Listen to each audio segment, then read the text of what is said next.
नमस्कार, आप देख रहे हैं बात भारत की और मैं हूं आपके साथ आशा सरमाल। चलिए कार्यक्रम की शुरुआत करेंगे, लेकिन बताते चले कि उत्तर प्रदेश के अंदर चुनावों की जो तारीखें बदली गई हैं, उन्हीं तारीखों के बदले जाने के बाद लगातार सियासी घमासान शुरू हो गया। अखिलेश यादव की तरफ से एक बड़ा बयान जारी किया गया, जहां पर उन्होंने कहा कि हार का डर भारतीय जनता पार्टी को सता रहा है, जिसकी वजह से तारीखों को बदला गया है। लेकिन चुनाव आयोग की तरफ से यह कहा गया कि यहां पर त्योहारों को मद्देनजर रखते हुए ये पूरे शेड्यूल को बदला गया है, क्योंकि 9 सीटों पर उपचुनाव होना है। 9 सीटों पर अब समीकरण किस तरह से बनेगा, ये बड़ी बात रहेगी, क्योंकि पहले 13 नवंबर को यहां पर चुनाव होना था, अब 13 की बजाय 20 नवंबर को चुनाव होगा। कुल मिलाकर ये कह सकते हैं कि 7 दिन का समय हर एक पार्टी को मिल गया है कि अपनी पैठ किस तरह से बनानी है। जनता के बीच में जाने का मौका मिल गया है और ज्यादातर अपनी बातों को सामने रखने का मौका मिल गया है। लेकिन दूसरी तरफ आप देखिए, उत्तर प्रदेश के अंदर उपचुनावों की अगर बात करें तो सीधा सीधा मुकाबला समाजवादी पार्टी और बीजेपी के बीच में माना जा रहा है। लेकिन उस बीच में समाजवादी पार्टी की तरफ से अब तंज कसा गया है। वो कह रहे हैं कि जितनी बार यहां पर टालने की चुनावों को कोशिश होगी, उतनी ही हार जो है वो सुनिश्चित होती चली जाएगी, क्योंकि तारीखों को बदला ही इसलिए गया है कि बीजेपी को हार का डर सता रहा है। चलिए इसी पर चर्चा कर लेते हैं। रत्नेश मिश्रा हैं, प्रवक्ता है भारतीय जनता पार्टी से, बहुत बहुत स्वागत जुड़ने के लिए। यश भारती हैं हमारे साथ, प्रवक्ता हैं समाजवादी पार्टी से, आपका भी स्वागत। संदीप कुमार वर्मा हैं, राजनीतिक विश्लेषक हैं हमारे साथ, आपका भी स्वागत। लेकिन सबसे बड़ी बात यहां पर यह है कि जो 9 सीटों पर उपचुनाव होना है, अब किस तरह का माहौल बनेगा, क्योंकि 7 दिनों का समय और मिल गया है। लेकिन इस बीच में जिस तरह से गाजियाबाद के अंदर पहुंचे थे और उसके बाद अखिलेश यादव की तरफ से ये एक बड़ा बयान जारी कर दिया गया। संदीप जी, अगर मैं आप ही के पास आऊं सीधा, तो ये बताइएगा, जिस तरह से तारीखों को बदला गया है, इलेक्शन कमीशन की तरफ से कहा गया कि त्योहारों को मद्देनजर रखते हुए लोग अपनी छुट्टी मना रहे होंगे और चुनाव में ज्यादातर भाग नहीं ले सकते हैं, तो उसके बाद शेड्यूल किया गया है। लेकिन अखिलेश यादव ने यह भी कहा कि त्योहारों में जो लोग बाहर काम करते हैं वो घर पर आए होंगे और इस दौरान वो अपना वोट कास्ट कर सकते हैं, और डर है बीजेपी को कि उनके खिलाफ वो कहीं वोट बैंक न चला जाए, और इसीलिए तारीखों को बदल दिया गया। संदीप जी। देखिए आशा जी, 2-3 बात इसमें समझने वाली बात है। चुनाव आयोग इसलिए भी इस बार संज्ञान लिया है, इस बार एक्टिव है, क्योंकि आवाज नहीं आ रही है संदीप जी। आ रही है आवाज क्या? हाँ बोलिए। ठीक है। देखिए आशा जी, 2-3 बात इसमें समझने वाली बात है।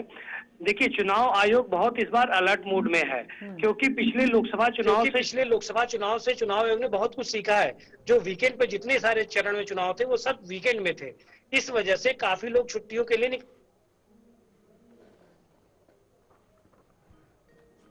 समस्याएं आती थी वहां पे।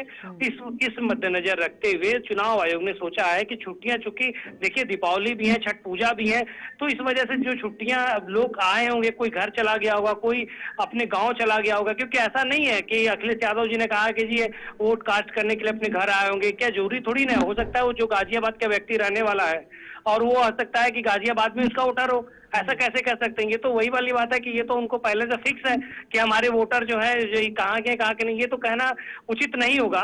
लेकिन चुनाव में बहुत सोच समझ कर निर्णय लिया है ताकि जो है किसी भी पार्टी को नुकसान ना हो, और पार्टी की जो चुनाव है वो सबको इक्विवेलेंट जो है उनको मौका मिलना चाहिए, चाहे वो सपा हो, चाहे बसपा हो, चाहे भाजपा हो, चाहे कोई भी पार्टी अन्य पार्टी हो, सबको बराबर का मौका मिलना चाहिए और सबको बराबर का समय मिलना चाहिए। इसमें चुनाव आयोग के ऊपर सवाल खड़ा करना ये थोड़ा सा निंदनीय विषय होगा, क्योंकि चुनाव आयोग अपने ऊपर निर्भर रहता है और अपने हिसाब से काम करता है। प्लीज रत्नेश जी जवाब दीजिएगा। समाजवादी पार्टी जिस तरह से आरोप लगा रही है, वो कह रही है बीजेपी को हार का डर सता रहा है, इस वजह से चुनावों की तारीखों को बार बार बदलने की कोशिश हो रही है, और जितनी बार बदलेंगे उतनी बार हारेंगे। अच्छा जी, मेरी आवाज जा रही है आपको? जी,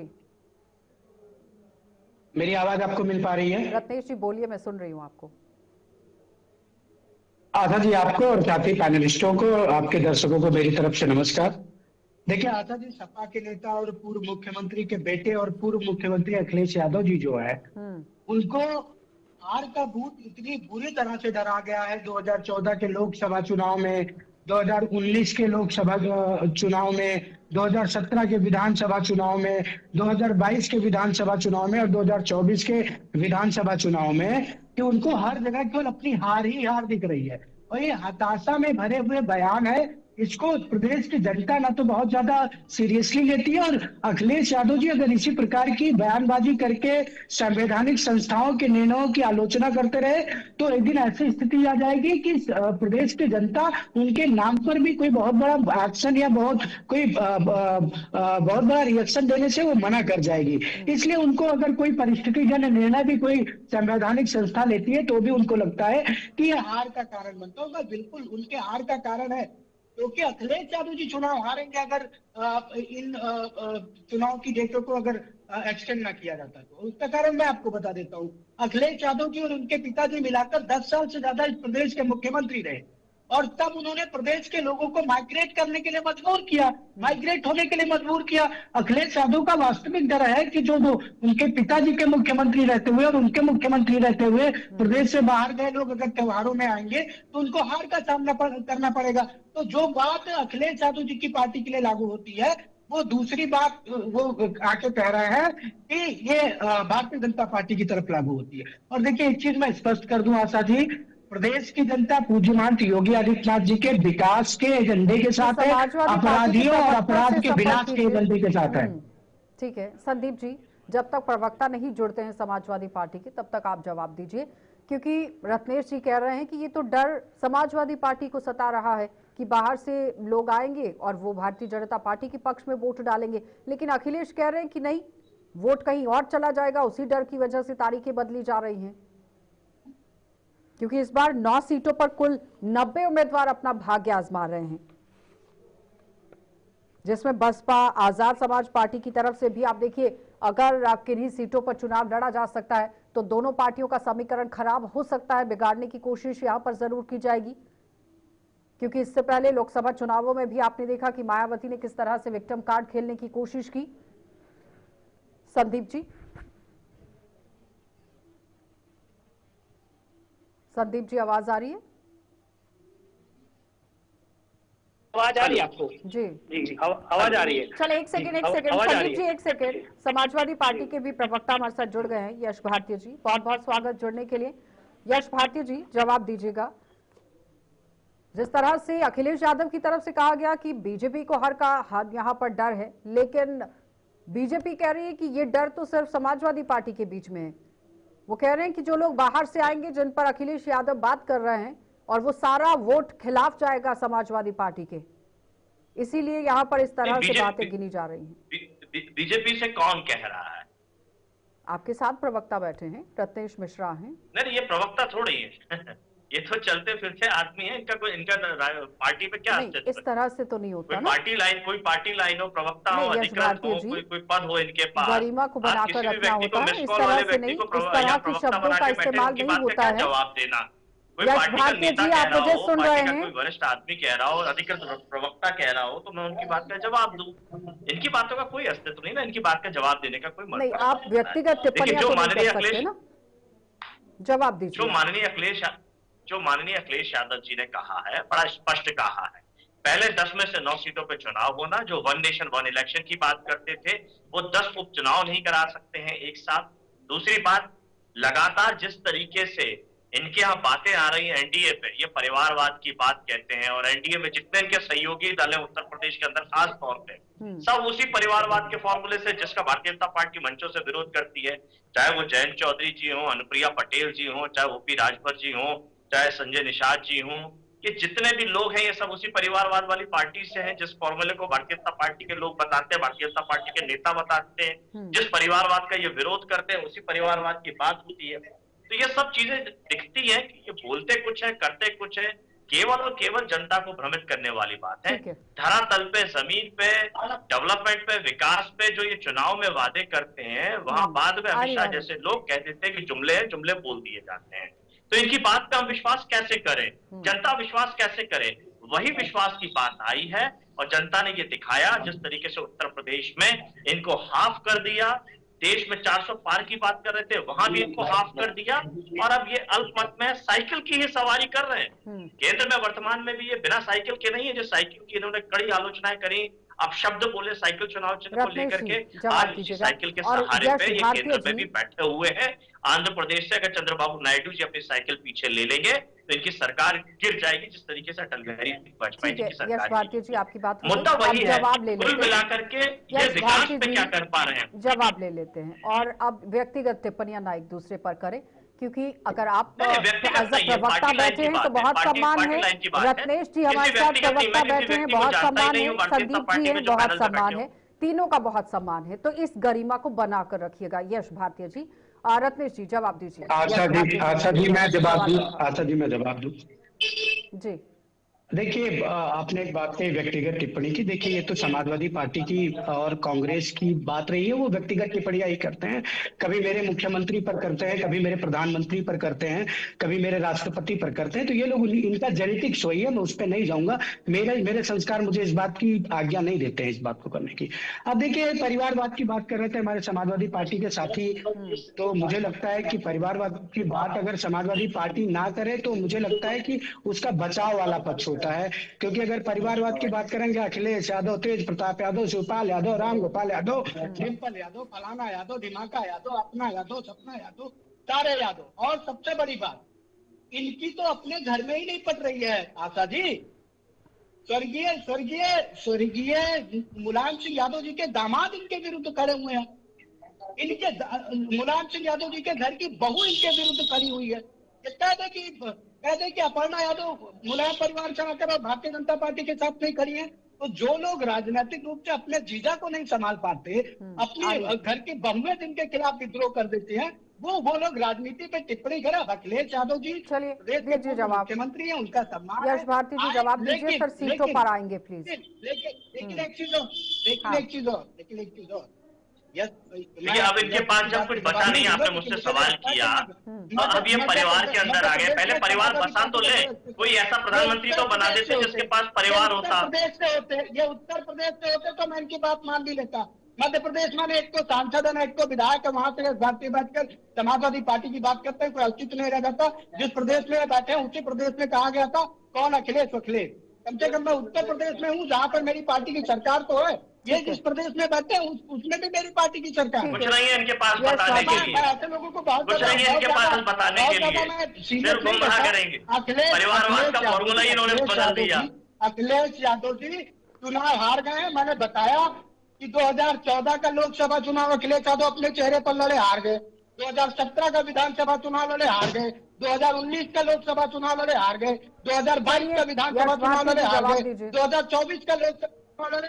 वो मुझे बोलने थे तब ना, इसलिए तो मैंने कहा कि कायदे के भारतीय जनता पार्टी की जो लाइन लेते हो, भारतीय जनता पार्टी की जिम्मेदारी, मेरी पार्टी मेरी जिम्मेदारी लेती है। मैं जो बोलूंगा मेरी पार्टी मेरी जिम्मेदारी लेगी।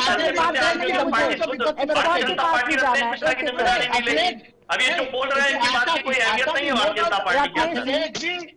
अखिलेश जी विपक्ष का किरदार बड़े अच्छे से निभा रहे हैं। प्रदेश की जनता अगले 20-25 सालों तक विपक्ष में रखेगी, कोई चिंता की जरूरत नहीं। जवाब दीजिए यश जी। देखिए, बड़ी स्थिति स्पष्ट है। मैंने जो बात कही अब ये कहाँ चले गए, परिवारवाद की बात करने लगे। इन्हें तो कोई और मिला ही नहीं। हमारे यहाँ उसी परिवारवाद को पोष रहे, उसी परिवार से प्रत्याशी बना रहे। इनके पास तो खुद का ना परिवार है ना प्रत्याशी है। जिन बातों पे मैंने वही कहा ना, ये बड़े हंसी वाली बातें करते हैं। इसी में कि पार्टी को एक लाइन नहीं है। अभी भारतीय जनता पार्टी इनकी बातों से किनारा कर लेगी कि हम रत्नेश मिश्रा को नहीं जानते, उनका व्यक्तिगत मामला है ये। तो इसीलिए आप अधिकृत लोगों को बैठाएं तो उनकी बात का जवाब देने का वो तो हर एक पार्टी करती है। अगर आप भी इस तरह से करेंगे तो समाजवादी पार्टी भी इस तरह से किनारा कर लेगी। वो हर एक पार्टी करती है। यश भारती जी, जिम्मेदारी कोई नहीं लेता है। अगर आप इस तरह की कोई भी टिप्पणी करते हैं, लड़ाई का माहौल नहीं बनाना है। मुझे लोगों के हक को लेकर बात करनी है कि तारीखों को अगर बदला गया है तो उसे किस तरह से ले रहे हैं। संदीप जी ठीक है, यश भारती जी हो गया, रत्नेश जी हो गया। इतनी परेशान है कि वो क्यों व्यक्तिगत टिप्पणियां कर रही है। रत्नेश जी ये नहीं बता सकते कि पिछले 10 साल अखिलेश यादव, मुलायम सिंह यादव ने मुख्यमंत्री रहते हुए 5 साल समाजवादी पार्टी, भारतीय जनता पार्टी की आपस में कांटे की टक्कर है इस बार 9 सीटों पर। अरे इस तरह से आप दोनों की आवाज को डाउन करना पड़ेगा, फिर कोई फायदा नहीं है। चलिए रत्नेश जी सुन लीजिए प्लीज। यश भारती जी भी आप, संदीप जी, जिस तरह से भारतीय जनता पार्टी और समाजवादी पार्टी के बीच में कांटे की टक्कर है, लेकिन माना यह जा रहा है कि बीएसपी पार्टी और यहाँ पर आप देखिए जिस तरह से आजाद समाज पार्टी की हम बात कर रहे हैं, वो कहीं ना कहीं समीकरण को बिगाड़ सकता है, क्योंकि लोकसभा चुनावों में भी आपने देखा कि मायावती की तरफ से किस तरह से कार्ड खेला गया और सीधा सीधा फायदा दूसरी पार्टी को पहुंचाया गया। अब लेकिन जिस तरह से कांटे की टक्कर बीजेपी और समाजवादी पार्टी के बीच में, आरोप प्रत्यारोप हैं, लेकिन आम जनता के मुद्दों को आगे लाने की जरूरत है। और इस बीच में क्या वाकई में इस बार मुद्दों पर चुनाव होगा या जातीय समीकरण, क्योंकि हर बार यही सवाल उठ रहा है जिस पर जानकार अपनी जानकारी रख रहे हैं। संदीप जी। देखिए, यस भारती जी पे मैं एक बात पूछना चाहता हूँ, आशा जी इस बात को आगे बढ़ाने से पहले। देखिए, पहली बात तो देखिए व्यक्तिगत टिप्पणी ना करे तो ज्यादा अच्छा है। हाँ। यस भारती जी हैं, इनके नाम के आगे भारती लगा है, तो क्या ये भारतीय कानून, भारतीय संविधान पे विश्वास रखते हैं?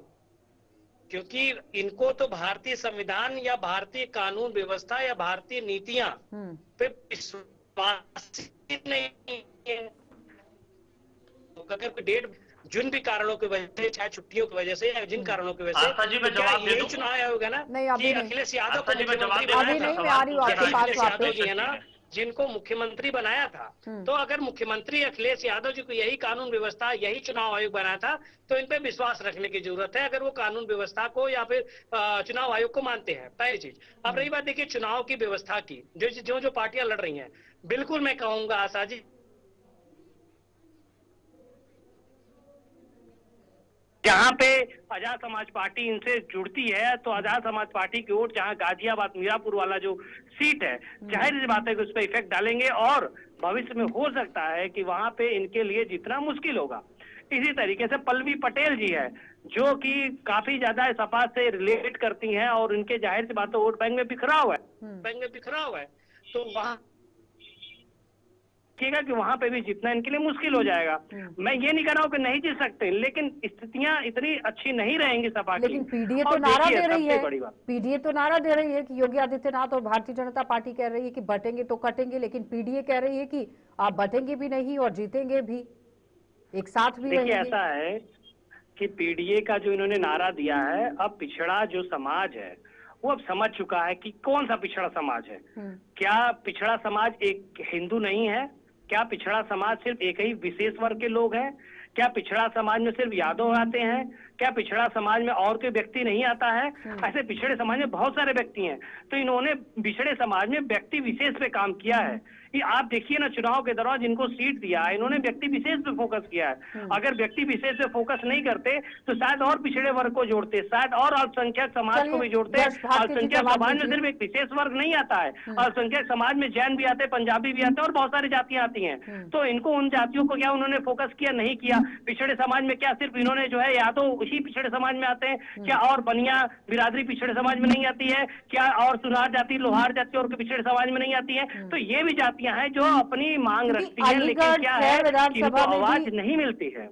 इस सीटों पर किस तरह का समीकरण बना था जातियों को लेकर, यही तो सवाल उठ रहा है। और सवाल भी मेरा यही था आपके साथ कि क्या इस बार मुद्दों पर चुनाव या फिर जातीय समीकरण, क्योंकि मुद्दों को तो मद्देनजर रखते हुए बातचीत की जा रही है। भारतीय जनता पार्टी कह रही है कि विकास किया गया है, लेकिन उसी पर समाजवादी पार्टी घेरने की भी कोशिश कर रही है जातीय समीकरण की मुद्दों पर।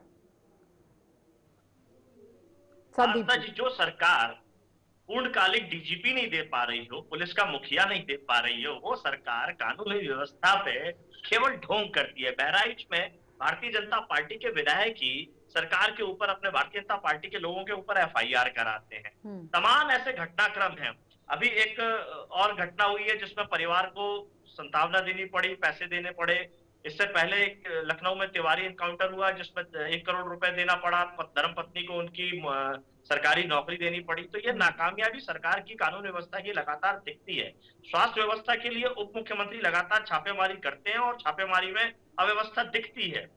लखनऊ राजधानी में जो समाजवादी पार्टी की सरकार ने माननीय अखिलेश यादव जी के नेतृत्व में कैंसर हॉस्पिटल दिया था, वो आज तक सुचारू रूप से नहीं चल पा रहा है। तो ये तमाम चीजें हैं, दिखती हैं। अब हमारे राजनीतिक विश्लेषक जी ने शुरुआत करी कि व्यक्तिगत टिप्पणी नहीं करनी चाहिए और उन्होंने मेरे नाम पे व्यक्तिगत हो गए। यही तो जातीय सूचक बातें होती हैं, यही तो छुआछूत बातें होती है कि नाम पकड़ रहे हैं, जात पकड़ रहे हैं। यही तो मुख्य धारा में लाने की बात है।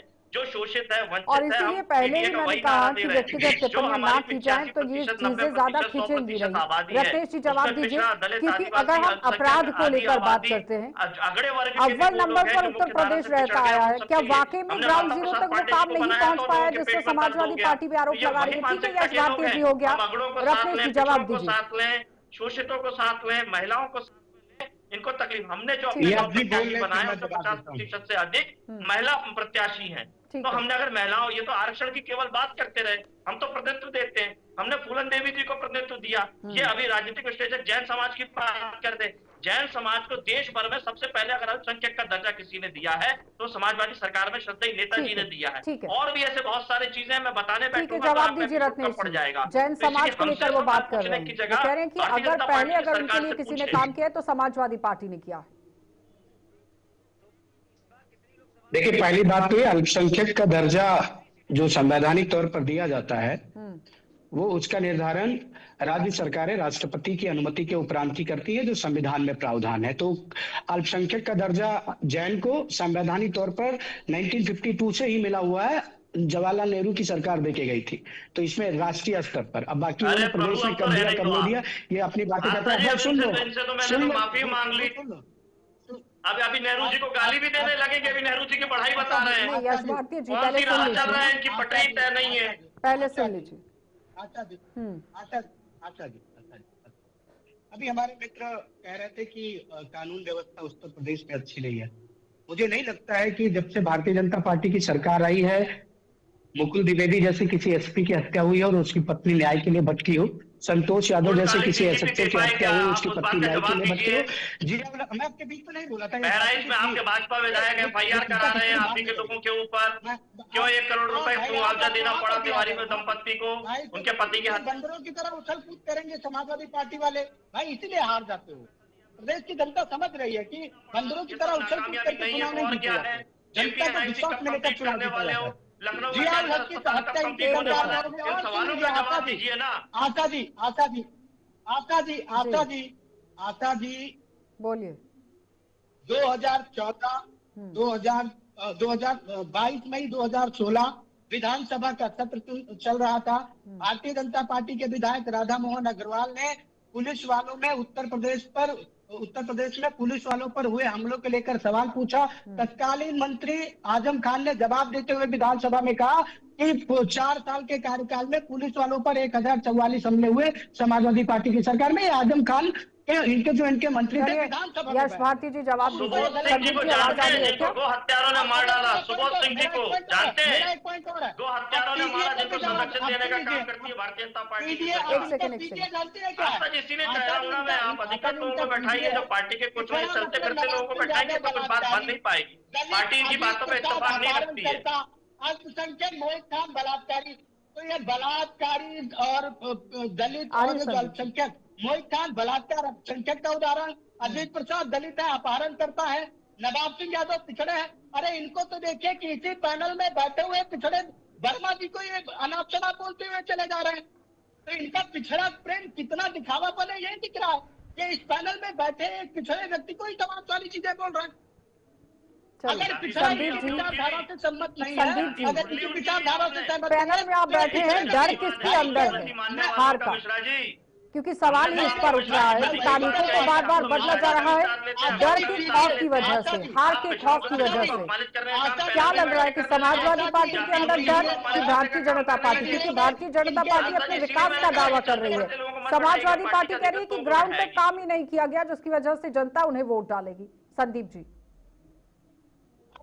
अरे आशा जी, ये सारी चीजें तो प्रदेश की जनता हमको चुनाव जिताकर बता रही है ना। एक्सपर्ट को बोलने तो दीजिए, सुनने तो दीजिए कि क्या कहना चाह रहे हैं वो। सिर्फ आप ही 2 लोग बोलते रहेंगे। संदीप जी, आवाज आ रही है क्या? आ रही आवाज, आ रही आवाज। जवाब दीजिए। देखिए, दोनों को सुना, डर किसके अंदर है? देखिए, इस बार का जो चुनाव होगा, जो आप पूछ रही थी बार बार, ये लोग बता नहीं पा रहे थे, सच में इस बार का चुनाव जातिवाद पे होगा। विकास तो ठीक है, रहेगा विकास। देखिए, जो भी पार्टी रूलिंग पार्टी होती है उसका जाहिर सी बात है कि इफेक्ट रहता है उसके विकास का, उसके काम का हमेशा याद किया जाएगा, जाना जाएगा, और वो हमेशा अपने मैनिफेस्टो से लेके अपनी सारी बातों को बताएंगे और उसका इम्पैक्ट भी जाता है चुनाव के अंदर, ऐसा नहीं है। लेकिन देखिए जो विपक्ष में है जाहिर सी बात है वो विरोधाभास बात करेंगे और इस तरीके की बातें रखेंगे, क्योंकि उनको चुनाव में अपने आप को महत्वपूर्ण दिखाना है कि मैं ही आपके लिए सब कुछ हूँ। लेकिन ये चुनाव पूरी तरीके से जातिवाद पे रहेगा, ये तो तय माना गया है। क्योंकि अगर जातिवाद पे नहीं होता तो ये ही आजाद समाज पार्टी साथ सपा के साथ भी होती है और पल्लवी पटेल भी समाजवादी पार्टी के साथ होती है। इसलिए क्योंकि जाति का अपना जो तवज्जो है वो दिखाना है इनको कि देखिए मेरी जाति का ये तवज्जो है इसलिए आप हार गए, या मेरी जाति का जा रहा है, लेकिन बीच में सुर बदले हैं। बिल्कुल सुर तो बदलेंगे ना, ये खुल के थोड़ी ना आगे कहेंगे, ये तो जाहिर सी बात है, ये तो इन्हें भी बात है, इनके जितने भी चाहे कोई भी पार्टी हो, ये तो अपने सारे जाति समीकरण बना के रखते हैं, सोशल इंजीनियरिंग पूरा करते हैं ताकि समाज में उस हिसाब से लोगों को बांटा जाए और उसी हिसाब से लोगों को काटा जाए। तो ये तो जाहिर सी बात है चुनाव का ये इनका मेन मकसद होता है। तो और इसी तरीके से मूल मकसद की वजह से लोग काम कर रहे हैं उसी विषय पे कि किसी तरीके से किस जाति को आपको वोट देना है। 2 करोड़ रुपए में टिकट बेच दिए, क्या इसीलिए भाजपा ने उनके कोटे से प्रत्याशी नहीं बनाया? चलिए संदीप जी जाते जाते सवाल कौन क्या कर रहा है ये तो अलग विषय है, चाहे संजय निषाद जी तो बड़ा गलत है। विश्लेषण वही करेंगे, राजनीतिक विश्लेषण है सर। आप विपक्ष जी मैं बता रहा हूँ, सुन तो ले महोदय सुन ले महोदय। देखिए चाहे संजय निषाद जी हो चाहे कोई भी पार्टी को, अगर इस तरीके का कोई भी कार्य करता है तो निंदनीय है। इसमें मैं रहूं चाहे कोई भी रहे वो हमेशा उसे निंदनीय कहेगा। टिकट कोई बेचा नहीं जाता है। ये सर एक टाइम था जब आपके सरकार में और बाकी दूसरे सरकारों में ऐसा होता था, लेकिन अगर इस तरीके की चीजें हो रही है तो गलत है। बहुत बहुत धन्यवाद संदीप जी, यश भारती जी आपका भी बहुत बहुत धन्यवाद और अखिलेश जी आपका भी बहुत बहुत धन्यवाद। ये ऑल इज वेल, तो जब रिजल्ट आएगा उस वक्त यश भारती जी आज समझ में आ जाएगा और गेंद किसके पाले में गई है ये जनता बहुत बेहतर तरीके से समझती है, क्योंकि जिस तरह से उपचुनावों को लेकर बात चल रही है, मुद्दों पर इस बार चुनाव नहीं होगा, जातीय समीकरण बनेगा उत्तर प्रदेश के अंदर और अब वो जातियां तय करेंगी कि आखिर किसके पाले में गेंद डालनी है। ये जानकार कह रहे हैं, आप देखते रहिएगा।